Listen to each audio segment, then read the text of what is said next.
રાખેલા આ બહેનોનો અધિકાર એમને આપ્યો છે. મોદી સાહેબે આ 26મી જાન્યુઆરીના પરેડમાં એ પરેડની અંદર 12 પ્લાટૂન હતા, એમાંથી 11 પ્લાટૂનમાં બહેનો હતી. દુનિયામાં કોઈ પણ દેશમાં એમની સ્વાતંત્ર્ય દિનની પરેડની અંદર ક્યારેય 12માંથી 11 બહેનોનું પ્લાટૂન એવું ક્યારે બન્યું નથી. આ જ બહેનો આકાશ હોય, પાતાળ હોય, ભૂમિ પર હોય કે પાણીમાં હોય, આ દરેક દળમાં નૌકાદળથી માંડીને દરેક દળની અંદર આજે બહેનો ફક્ત જોડાતી નથી, એનું નેતૃત્વ કરી રહી છે. દુનિયા જોઈ રહી છે કે આ દેશને સુરક્ષિત કરવા માટે આ દેશની બહેનો પણ સક્ષમ છે. એ આજે દુનિયા જોઈ રહી છે. એની પ્રતીતિ પણ એ બધાને કરાવી છે. જે ચંદ્રયાન ચંદ્ર પર ગયું એની ટીમની અંદર પણ 50%થી વધુ બહેનો હતી. બહેનોને ટેલેન્ટને ઓળખીને મોદી સાહેબે એમને જવાબદારી આપી અને એના કારણે આ શક્ય બન્યું છે. મોદી સાહેબે સંકલ્પ કર્યો છે પહેલો કે બહેનોને હજુ પણ સુરક્ષિત કરવી, એમને આર્થિક રીતે વધુ મજબૂત કરવી. બીજો સંકલ્પ કર્યો છે મોદી સાહેબે આ દેશના યુવાનો માટે. પહેલા પ્રધાનમંત્રી છે મોદી સાહેબ દુનિયાની અંદર કે જેમણે આ દેશના યુવાનો પર વિશ્વાસ કર્યો છે. આ દેશના યુવાનોની ટેલેન્ટને ઓળખીને એ સ્વાવલંબી બને, નોકરી કરવાને બદલે સ્વાવલંબી બનીને પોતાનો કંઈક પ્રોજેક્ટ કરે, કંઈક નવું કરે અને એના માટે પૈસાની જરૂર પડે એટલા માટે એમણે બેંકોને કહ્યું કે આ યુવાનોને લોન આપો અને એ પણ વગર વ્યાજની લોન આપો. બેંકોએ જ્યારે મોદી સાહેબને કહ્યું કે તમે તો કહો છો લોન આપો, અમે લોન આપીશું, વગર વ્યાજની પણ આપીશું, પણ એમના જામીન કોણ થશે?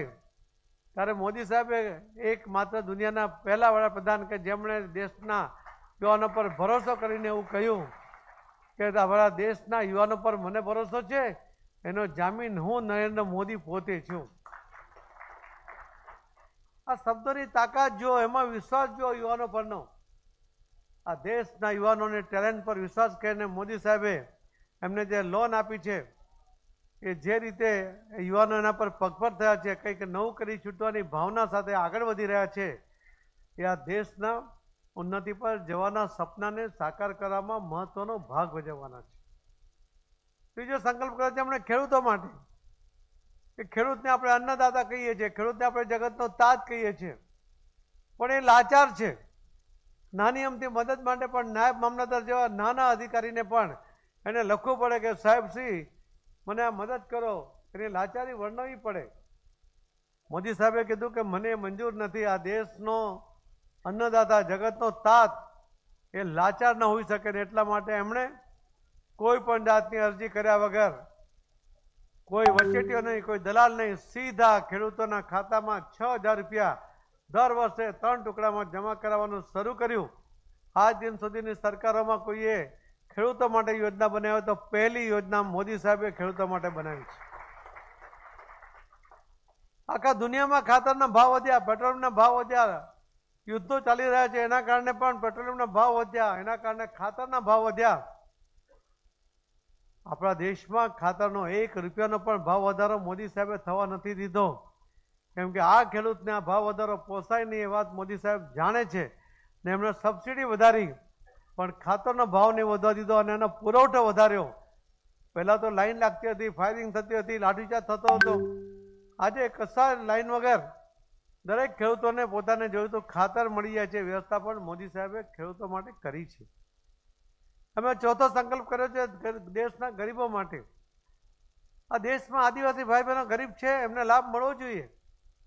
અહીં દલિત ભાઈ બહેનો છે, એમને પણ લાભ મળવો જોઈએ, પણ એ લાભ એમને મળે એ ઉપરાંત જે ઉજળિયાત છે, અલગ અલગ એ બ્રાહ્મણ પણ હોઈ શકે, અલગ ઉજળિયાત કોમમાંથી પણ હોઈ શકે, પણ એ ગરીબ તો હોઈ શકે. આ દરેક ગરીબને કોઈ ભાગ પાડ્યા વગર, જેને રિઝર્વેશનનો અધિકાર છે એ તો છે જ, પણ એ ઉપરાંત વિશિષ્ટ યોજનાઓ બનાવીને એમને ગરીબી રેખામાંથી બહાર લાવવાનો એમણે સંકલ્પ કર્યો અને છેલ્લા 10 વર્ષમાં 25 કરોડ લોકોને ગરીબી રેખામાંથી બહાર લાવ્યા.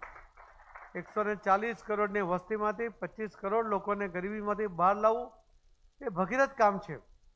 મહાસત્તાઓએ પણ કહ્યું કે 10 વર્ષની અંદર આ 25 કરોડ લોકોને ગરીબીમાંથી બહાર લાવવાનું કામ એ તો મોદી જ કરી શકે. મોદી છે તો મુમકિન છે. અને મિત્રો, કોઈ સૂત્ર આપ્યા વગર ગરીબી હટાવ જેવું સૂત્ર આપવાને બદલે ઠોસ કામ મોદી સાહેબે કર્યું છે. સમાજમાં ભાગલા પડવાને બદલે સૌને સાથે રાખીને દરેકની જરૂરિયાતને પૂર્ણ કરવા માટે કોઈનો અધિકાર છીનવાય નહીં, પણ એને વિશેષ અધિકાર આપીને બધાને સાથે રાખવાનો સફળ પ્રયત્ન, એક સંકલ્પ સાથે મોદી સાહેબ આગળ વધી રહ્યા છે. આ 25 કરોડ આ કંઈ મોદી સાહેબના સર્વેનો આંકડો નથી, આ કોઈ ભારતીય જનતા પાર્ટીનો આંકડો નથી. UN દ્વારા કરવામાં આવેલા આખા દુનિયાના દરેક દેશોમાંથી જે ફિગર મળ્યા છે એના આધારે ઓથેન્ટિક ફિગર એ એમણે જાહેર કર્યો છે, એના આધારે હું તમને કહી રહ્યો છું. અને એટલા જ માટે મોદી સાહેબના આ પ્રભાવ, મોદી સાહેબનો લોકોના કામ કરવાની ભાવના, આ દેશની સંસ્કૃતિને ઉજાગર કરવા માટેનો એમનો સફળ પ્રયત્ન, વિશેષ લાભ એમાં ગુજરાતને પણ મળ્યો છે.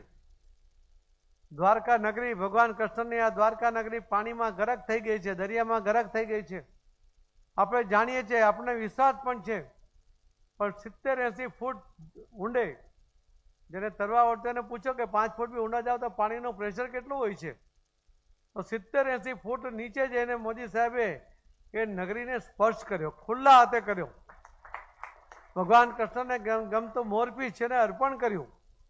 અને આપણી સંસ્કૃતિ અને યોગા, એ પણ મોદી સાહેબે ત્યાં યોગા પણ કર્યા અને દુનિયાને બતાવ્યું કે આ ભગવાન કૃષ્ણની આ દ્વારકા નગરી આજે પણ દરિયાની અંદર એ ત્યાં સમાયેલી છે. આવા તો અનેક કામ કર્યા. ઇન્ફ્રાસ્ટ્રક્ચરની વાત કરીએ તો સૌથી દુઃખદ પ્રવાસ રેલવેનો હતો. વંદે ભારત જેવી ટ્રેનો શરૂ કરીને 160ની સ્પીડમાં ચાલતી આ ટ્રેન ડોટ ટાઈમ પર સમયસર આવે, સ્વચ્છતા એમાં આંખે ઉડીને વળગે એવી ટ્રેન, સુખદ પ્રવાસ રેલવેનો જો કોઈએ કર્યો તો મોદી સાહેબે કર્યો છે. એક સાથે 7 એમ્સનું લોકાર્પણ. પેલા એક એમ્સ હતું દિલ્હીમાં, આજે 7 એમ્સ એક સાથે લોકાર્પણ રાજકોટથી મોદી સાહેબે કર્યું. એક સાથે 15 એરપોર્ટનું લોકાર્પણ કર્યું. એક એરપોર્ટને ડેવલપ કરવું હોય ને તો પણ બહુ જ મુશ્કેલી પડતી હતી, પણ મોદી સાહેબે 15 કર્યા અને લગભગ જેટલા હતા એનાથી ડબલ એ બીજા એટલા જ નવા એરપોર્ટ પણ મોદી સાહેબે ઊભા કર્યા છે. એમને ખબર છે કે જે પર્વત પર રહેવાવાળા લોકોને વાહનથી જવું બહુ જ મુશ્કેલ હોય છે, એના માટે પણ ત્યાં એરપોર્ટ બન્યા અને ત્યાં પણ એમને આ પ્લેનની સુવિધા એ મોદી સાહેબે આપી છે. એટલે દરેકની જરૂરિયાતને પૂર્ણ કરવા માટે મોદી સાહેબે અલગ અલગ 180 જેટલી યોજનાઓ દ્વારા લોકોને ઉપયોગી થયા છે. દિવ્યાંગ ભાઈ બહેનો લગભગ 2 કરોડ ને 49 લાખ દિવ્યાંગો આખા દેશમાં હતા. 2014માં મોદી સાહેબે આવ્યા પછી પહેલો કાર્યક્રમ ગુજરાતમાંથી શરૂ કર્યો, નવસારીથી, બીજો કચ્છમાં કર્યો, ત્રીજો વારાણસીમાં કર્યો. 15,000 20,000 આવા દિવ્યાંગ ભાઈ બહેનોને પોતાનું જીવન સરળતાથી એ જીવી શકે એના માટે જોઈતા સાધનો એમને આપ્યા અને એમના આર્થિક ઉપાર્જન માટે પણ એમને અલગ અલગ જગ્યાએ એમને જોબ મળે એના માટેનો પ્રયત્ન શરૂ કર્યા. આજ દિન સુધી ક્યારેય કોઈ સરકારોએ દિવ્યાંગો માટેનો વિચાર સુદ્ધા નહોતો કર્યો, પણ મોદી સાહેબે કર્યું. કોઈ એવું સેક્ટર બાકી નથી કે જ્યાં મોદી સાહેબે એના માટે કામ ના કર્યું હોય. અને એના જ કારણે આપ પણ અલગ અલગ પાર્ટીમાં ભલે હતા, પરંતુ આપના મનમાં પણ લોકો માટે કામ કરવાની ઈચ્છા શક્તિ હતી. લોકોના ભલાઈ માટે કામ કરવું હતું, કંઈક સારું કરવું હતું. તમે જ્યાં રહો છો ત્યાં, તમે રહો છો ગુજરાતમાં, ગુજરાત માટે, દેશ માટે કંઈક કરી છૂટવાની ભાવના હતી. પરંતુ નેતૃત્વનો અભાવ હોય, ક્યારેક નેતૃત્વ યોગ્ય દિશામાં ના જતું હોય ત્યારે કાર્યકર્તા નિરાશ થતો હોય છે, કોઈ પણ પાર્ટી હોય.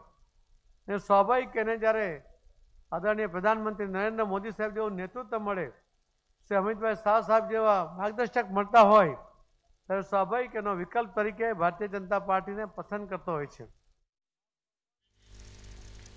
CR પાટીલ દ્વારા સંબોધન કરવામાં આવ્યું, તેમાં તેમણે જણાવ્યું કે બહેનોને આર્થિક રીતે વધુ મજબૂત કરવાના સંકલ્પની વાત તેઓએ તેમના સંબોધનમાં કરી. આ સાથે યુવાનને સ્વાવલંબી બનાવવાની વાત તેઓએ તેમના સંકલ્પમાં કરી.